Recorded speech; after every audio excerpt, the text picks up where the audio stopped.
தமிழகம் முழுவதும் உள்ள வருவாய்த்துறை பணியாளர்களின் பல்வேறு கோரிக்கைகளை திமுக அரசு ஆட்சி அமைத்தவுடன் நிறைவேற்றப்படும் என முதல்வர் ஸ்டாலின் கடந்த தேர்தலின்போது வாக்குறுதி அளித்திருந்தார்.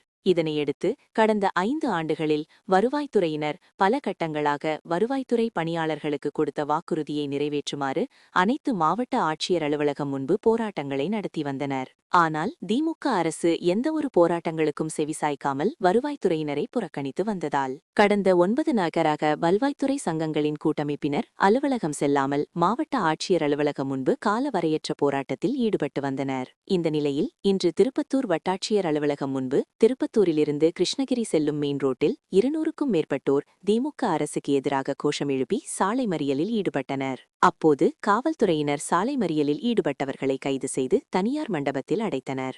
இதனால் அப்பகுதியில் பெரும் பரபரப்பு காணப்பட்டதோடு தொடர்ந்து 9 நாட்களாக வருவாய்த்துறை பணியாளர்கள் அலுவலக செல்லாமல் போராட்டத்தில் ஈடுபட்டு வருவதால் பொதுமக்கள் கடும் அவதியடைந்து வருகின்றனர் என்பது குறிப்பிடப்பட்டது.